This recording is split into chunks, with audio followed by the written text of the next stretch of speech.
Bonjour à tous, c'est Thierry Cuiraud de PME Digital. Je suis ravi de vous retrouver pour cette sixième vidéo des dessous d'Instagram. Alors l'expérience Ben the Monkey touche à sa fin, tout au moins l'objectif qu'on s'était fixé d'atteindre 3000 followers en 2 mois.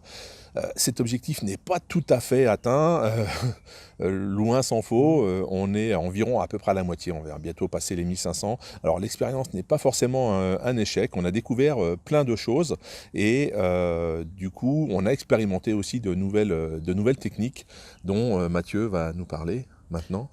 Alors, on a commencé d'abord par le follow and follow, c'est-à-dire qu'on est allé sur des comptes de personnes ciblées, on les a follow, on est allé liker quelques photos et quelques jours après, on les unfollow, ce qui permet de ramener des gens sur le compte et d'améliorer un peu notre audience.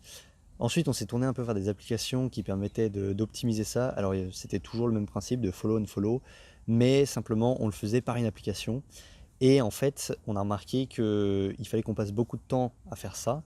Et donc, on a décidé de se tourner vers une société qui l'offrait pour nous, donc qui continuait toujours d'aller sur les comptes, de les follow, d'aller commenter et liker leurs posts, et d'aller les unfollow après quelques jours. Et cette société s'appelle Instaboom et est située en Espagne. Alors justement, le principe, c'est que comme le stage de Mathieu se termine bientôt, on a vraiment constaté que pour que ça fonctionne, eh bien, le compte Instagram, il faut le faire vivre au quotidien, c'est-à-dire qu'il faut aller effectivement commenter, il faut répondre bien sûr à ces messages, il faut aller liker, etc. Il faut faire montrer de la visibilité en fait du site également sur bien les comptes Instagram des personnes cibles, des influenceurs qui sont similaires ou qui sont sur le même marché. Enfin bref, c'est vraiment beaucoup de travail si on veut que ce soit efficace et qu'il y ait vraiment une croissance constatée au quotidien. Voilà, donc d'où la raison en fait nous d'utiliser une société extérieure. Alors il y avait d'autres solutions. Alors, l'autre solution, c'était d'acheter des followers directement. D'acheter, alors c'est des faux followers en quelque sorte, mais d'en acheter des milliers histoire d'atteindre les objectifs très rapidement.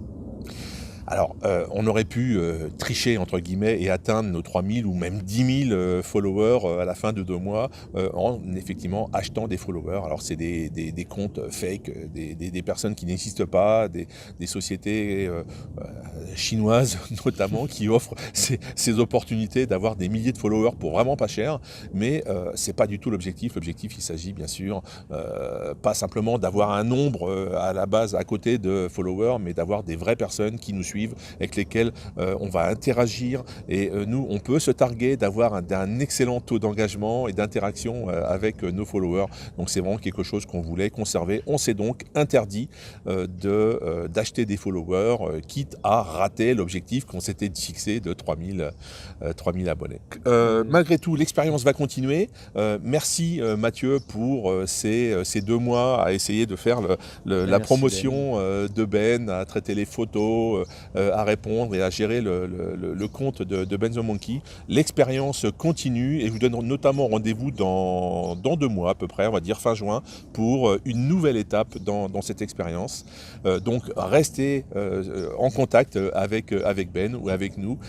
Continuez à suivre Ben the Monkey sur Instagram et puis à bientôt. À bientôt. J'espère que ça se verra pas que je suis en charentaine. Oui, on aurait pu être pieds nus, ça se verrait pas.